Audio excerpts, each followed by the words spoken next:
जब तक खुद को दर्द का एहसास ना हो तब तक दूसरों के दर्द का एहसास नहीं होता। जितनी भीड़ बढ़ रही है जमाने में, लोग उतने ही अकेले होते जा रहे हैं। आपने महसूस किया होगा कि जो लोग अच्छे कर्म करते हैं वो परेशान रहते हैं, वहीं जो बुरे कर्म करते हैं वो खुशी से रह रहे होते हैं। अच्छे कर्म करने वाले परेशान होते हैं कि आखिर उन्हें इतनी परीक्षा क्यों देनी पड़ रही है, जबकि जो अधर्म की राह में हैं वो खुश हैं और जिंदगी का लुत्फ उठा रहे हैं। अगर आपके मन में भी ये सवाल आया है तो आज हम आपको इसका जवाब देंगे। ये जवाब वो है जो भागवत गीता में लिखा है और श्री कृष्ण ने अर्जुन को दिया था। भागवत गीता में वर्णित कथा के अनुसार जब भी अर्जुन के मन में कोई दुविधा होती थी तो वो श्री कृष्ण के पास जाते थे। एक बार की बात है, अर्जुन भगवान श्री कृष्ण के समीप आकर कहा कि वो दुविधा में है और इसका जवाब वो श्री कृष्ण से चाहते हैं। श्री कृष्ण ने पूछा कि क्या सवाल है? अर्जुन ने कहा, मुझे ये जानना है कि अच्छे लोगों के साथ हमेशा बुरा ही क्यों होता है, वहीं बुरे लोग खुशहाल दिखते हैं। अर्जुन के मुंह से ऐसी बातें सुनकर श्री कृष्ण मुस्कुराए और कहा, मनुष्य जैसा सोचता है और जैसा महसूस करता है वैसा कुछ नहीं होता, बल्कि इंसान अज्ञानता की वजह से वो सच्चाई नहीं समझ पाता है। अर्जुन उनकी ये बातें समझ नहीं पाया। इसके बाद श्री कृष्ण ने कहा, वो जानते हैं। श्री कृष्ण ने अर्जुन से कहा, पार्थ, मैं तुम्हें एक कथा सुनाता हूँ, उसे सुनकर तुम समझ जाओगे कि हर प्राणी को उसके कर्म के हिसाब से ही फल मिलता है। प्रकृति हर किसी को अपनी राह चुनने का मौका देती है। अब वो मनुष्य की इच्छा पर निर्भर करता है कि उसे धर्म की राह चुननी है या अधर्म की। कथा शुरू करते हुए श्री कृष्ण ने कहा, एक नगर में दो पुरुष रहा करते थे। एक पुरुष व्यापारी था जिसके जीवन में धर्म बहुत महत्व था। वो पूजा पाठ में यकीन रखता था। वो हर रोज मंदिर जाता था, दान धर्म भी करता था और हर रोज भगवान की पूजा करता था। वहीं दूसरा पुरुष बिल्कुल विपरीत था। वो हर रोज मंदिर तो जाता था लेकिन पूजा करने नहीं, बल्कि मंदिर के बाहर से जूते चप्पल चुराने। उसे दान और धर्म से कोई लेना देना नहीं था। समय बीतता गया और एक दिन बहुत जोर से बारिश हो रही थी। इस वजह से मंदिर में पुजारी के अलावा कोई नहीं था। ये बात जब दूसरे पुरुष को पता चली तो उसने कहा कि ये सही मौका है मंदिर का धन चुराने का। पंडित से नजर बचाकर उसने मंदिर का सारा धन चुरा लिया। उसी समय धर्म कर्म में विश्वास रखने वाला व्यक्ति भी मंदिर पहुंचा। दुर्भाग्य से मंदिर के पुजारी ने उसे ही चोर समझ लिया और चिल्लाने लगे। वहां लोग एकत्र हो गए और उसे बहुत मारा। किसी तरह वो बचते बचाते वहां से निकला तो दुर्भाग्य ने उसका साथ वहां भी नहीं छोड़ा। मंदिर से बाहर वो एक गाड़ी से टकरा गया और घायल हो गया।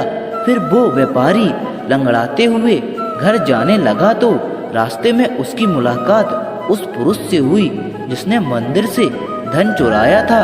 उसने कहा, आज तो मेरी किस्मत चमक गई, एक साथ इतना सारा धन मिल गया।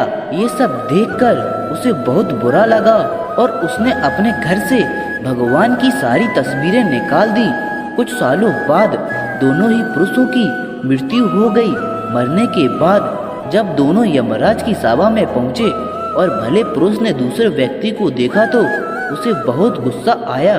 उसने क्रोधित होकर यमराज से पूछ ही लिया, मैं तो हमेशा अच्छे कर्म करता था, दान में विश्वास रखता था, उसके बदले जीवन भर मुझे अपमान और दर्द ही मिला और इस व्यक्ति को नोटों से भरी पोटली, आखिर ऐसा भेदभाव क्यों? इस पर यमराज ने कहा, पुत्र, तुम गलत समझ रहे हो। जिस दिन तुम्हारी गाड़ी से टक्कर हुई थी वो दिन तुम्हारे जीवन का आखिरी दिन था, परंतु तुम्हारे अच्छे कर्मों की वजह से तुम्हारी मौत सिर्फ एक छोटी सी चोट में बदल गई। तुम इस दुष्ट व्यक्ति के बारे में जानना चाहते हो तो सुनो। इसके भाग्य में राज्य योग था, मगर इसके कुकर्मों और अधर्म की वजह से वो सिर्फ एक छोटी सी धन की पोटली में बदल गया। कथा सुनने के बाद श्री कृष्ण अर्जुन से कहते हैं, पार्थ, क्या अब तुम्हारे सवालों का जवाब मिल गया? ऐसा सोचना कि भगवान तुम्हारे कर्मों को नजरअंदाज कर रहे हैं, ये बिल्कुल भी सत्य नहीं है। भगवान हमें कब क्या किस रूप में दे रहा है मनुष्य को समझ में नहीं आता है, मगर आप अच्छे कर्म करते रहो तो भगवान की कृपा हमेशा बनी रहती है। इसीलिए अपने अच्छे कर्मों को बदलना नहीं चाहिए, क्योंकि इसका फल हमें इसी जीवन में मिलता है। इसीलिए मनुष्य का फर्ज है कि वो हमेशा अच्छे कर्म करते रहें, क्योंकि श्री कृष्ण ने गीता में भी बताया है कि किसी के द्वारा किया गया कर्म बेकार नहीं जाता, चाहे वो अच्छा हो या बुरा। गीता के अनुसार अच्छे और बुरे लोगों के साथ हमेशा बुरा नहीं होता। इसके बजाय हमारा व्यवहार और अनुभव व्यक्तिगत मानव भावनाओं, धार्मिकता के साथ और साझेदारी के साथ बदल सकता है। भगवान श्री कृष्ण ने हमें कर्म योग, भक्ति योग, ज्ञान योग के माध्यम से, अपनी आत्मा के माध्यम से अच्छाई की ओर प्राप्त होने का मार्ग दिखाया है। गीता में दिए गए ये संदेश है कि हमें दूसरों के साथ सहानुभूति, करुणा और समझदारी के साथ बर्ताव करना चाहिए। अच्छे और बुरे के खेल में हमें विवेकपूर्ण निर्णय लेना चाहिए और बुरे गुणों को त्यागने का प्रयास करना चाहिए। जब हम इस दिशा में आगे बढ़ते हैं तो हमारा जीवन सुखमय और शांति से भर जाता है और हम दूसरों के साथ प्रेम और सहयोग से रह सकते हैं।